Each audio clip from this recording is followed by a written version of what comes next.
Ens queda només un premi. Vinga, va. L'últim de la nit. L'apartat millor professional. Aquest és el bo. Vinga, va. Aquest.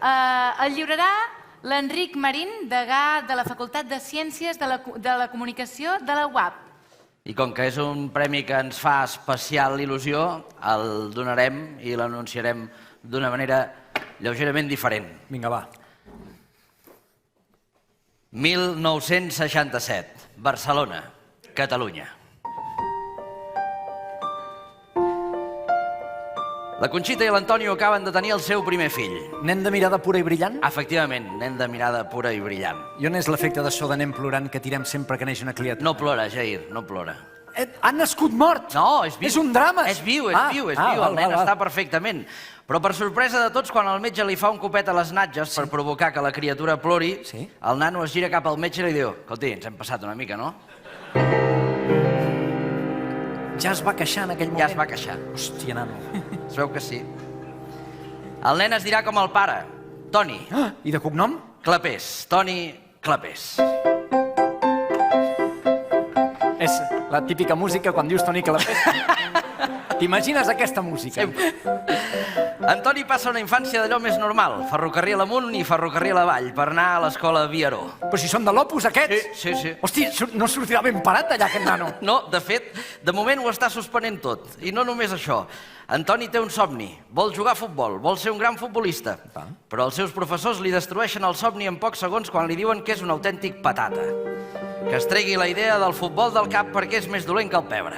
Aquell tacte dels professors d'abans, eh? Sí, com es troben a faltar aquells professors de l'Opus que a la psicologia els hi... Home, teníem molt en compte la salut mental del nen.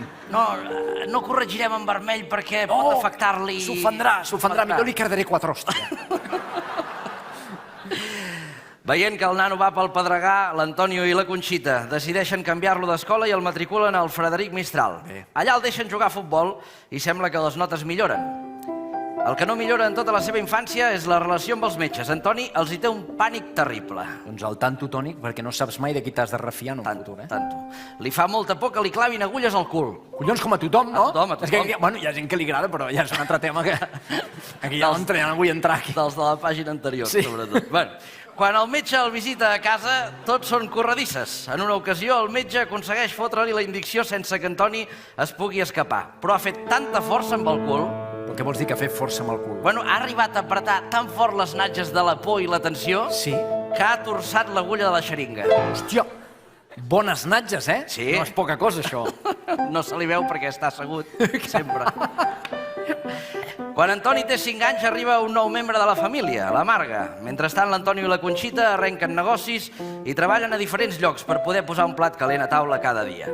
També passen per diversos pisos de la ciutat. Durant un temps viuran al carrer Aragó. Bon puesto. Sí? Bueno, depèn del número. No s'entén, no s'entén. Allà la Conxita està farta de la canalla dels veïns de dalt, sobretot. Hi ha una nena que tot el dia emprenya amb les caniques. Tot el dia sentint el rodolar de les caniques amunt i avall. Això és terrible, eh? Sí? Tu perquè ets de poble no has viscut mai en un pis, però això que hi hagi una nena donant pel cul amb les caniques a dalt, això és horrorós, eh? Aquesta nena se l'ha d'anar a buscar ara de gran, agafar les caniques i fotre-li pel nas. Una per una. L'anem a buscar. Se sap qui és aquesta nena? Se sap qui és. Sabem com es diu? Sí que sabem com es diu. Va, es diu sí. Gemma Nierga. La Gemma Nierga. Sí. La Gemma Nierga, la gran periodista i millor persona. Sí, sí, sí. Vivia al pis de dalt d'Antoni Clapés quan era petit. Resulta que sí, tu. Hòstia, no. Donant pel cul amb les caniques. Carai, tot el dia. Qui ho diria? Antoni, mica en mica, es va fent gran i si hi ha una cosa que realment l'apassiona és la música.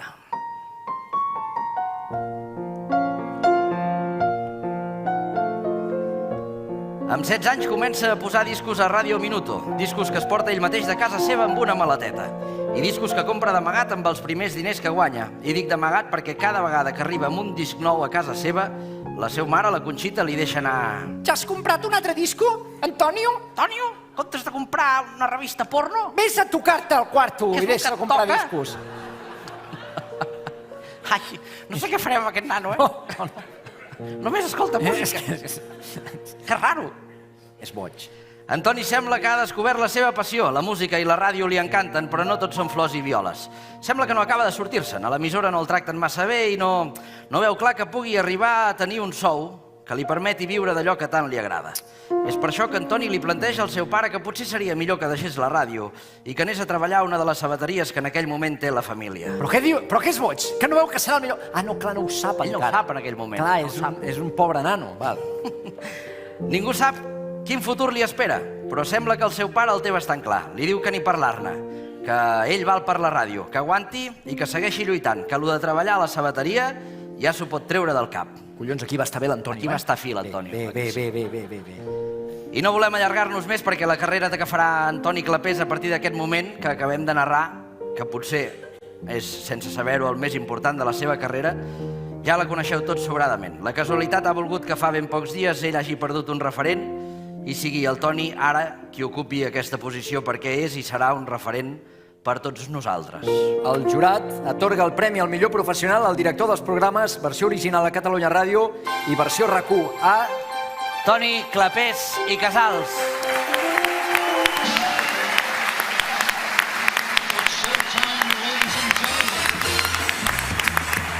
Perquè ara mateix Jordi Basté, ara mateix tinc una decepció. Què ha passat? Música trista de decepció, mestre.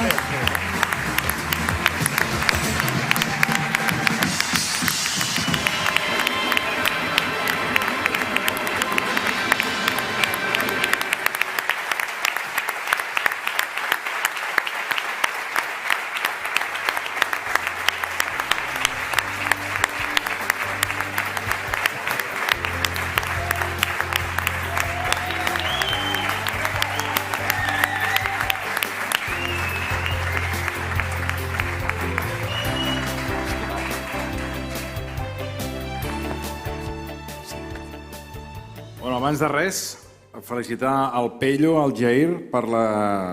Ho heu calcat, o sigui... Ha sigut extraordinari. Neus, moltíssimes gràcies, de veritat. Crec que ha estat... Tenia quatre tonteries, però em sembla que no les superaré. Crec que ha estat de lo millor, permís dels premiats i tots aquests discursos, el del millor de la gala. Ha sigut memorable, perquè ha sigut... No sé qui us ha fet el xivatasso, però és així. És així, la meva vida és així de trista. Amb els practicants, les injeccions i les merdes. Bé, primer de tot, gràcies. Gràcies per... Oi que això està en streaming? Ja m'ho baixaré i li passaré a ma mare, que està sorda i no entendrà res, que és últimament el que és on estem darrerament. Bueno, abans de res, Consell Rector, moltíssimes gràcies pel premi i deixeu-me agrair a tots els professionals que han passat pel versió, perquè clar, han sortit els companys del suplement i bueno, hi ha hagut uns relleus, però jo porto 25 anys, que ja em faig pesat, he anat buscant sortides, però tot i que he parlat amb molts directors, tots amb grans propostes, a l'hora de la veritat, l'oferta real mai ha arribat. Per tant, m'he tingut que renovar una altra vegada a RAC1. I, bueno, ara estem a les mateixes. On queda renovar, doncs, estic obert al mercat. Bé, dit això, no se sap mai. Mireu els de la sotana com han acabat, muntant-se ells mateixos el xiringuito. Bé, dit això, vull dedicar un aplaudiment molt fort a l'equip, bàsicament als professionals, perquè són professionals, que han estat al versió durant aquests 25 anys, els que estaven a Catalunya Ràdio, els que han passat, els que els hi ha marcat la vida, els que han decidit fer altres coses i els que estan ara mateix amb mi. A tots ells, un aplaudiment i moltíssimes gràcies.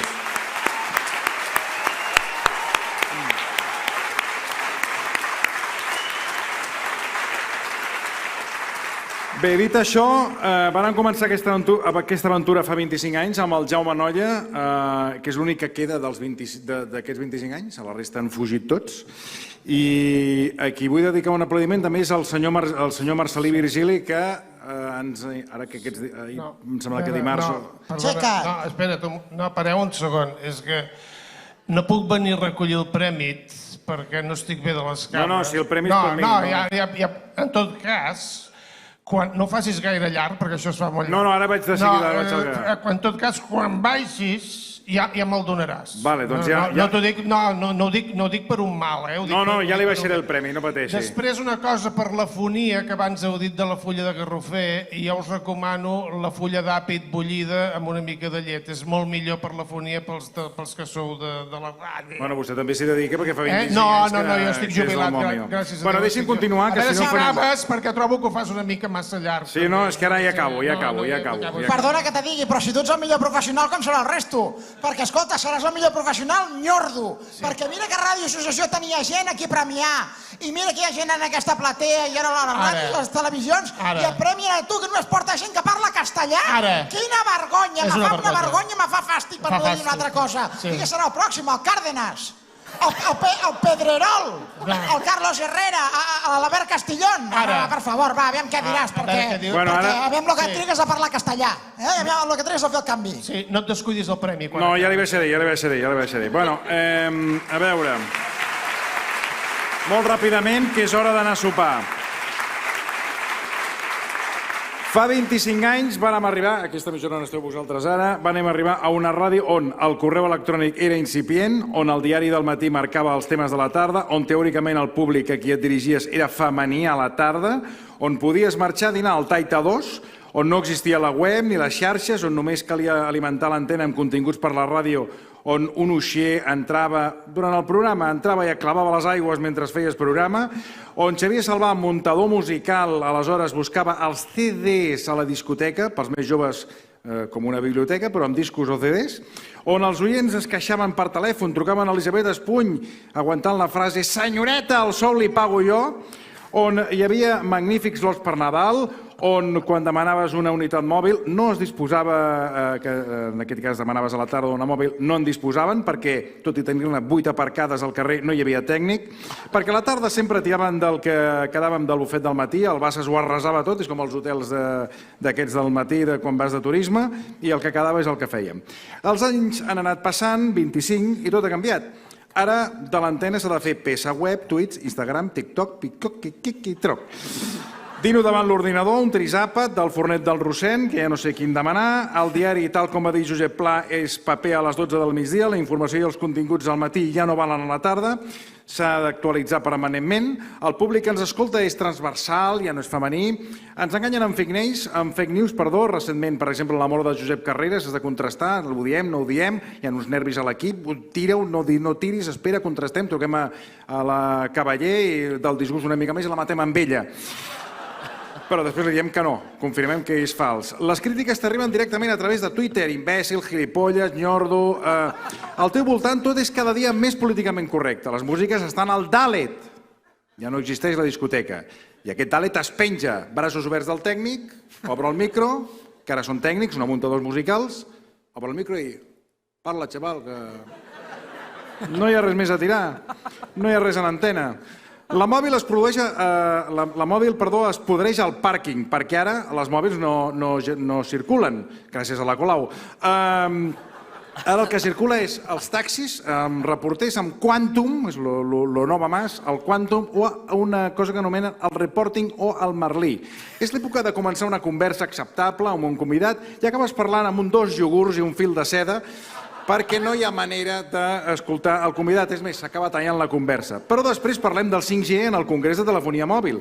I quan acabes la jornada sempre t'espera la meravellosa Xènia Lobo, la millor professional amb qui he pogut treballar colze a colze, t'espera i et diu dues coses, podem comentar dues coses que es multipliquen amb una xifra exponencialment molt alta. I com ara, aquests són, diríem, el resum d'aquests 25 anys. I quins 25 anys ens esperen? Doncs molt fàcil. D'aquí 1 o 2 anys tindrem el xat GPT, jo me n'aniré cap a casa i finalment tindré un relleu del que és el versió RAC1. Des d'aquí, moltíssimes gràcies pel premi, gràcies a l'equip i, si em permeteu, avui el dedico a l'Antoni Clapés Andreu. Gràcies.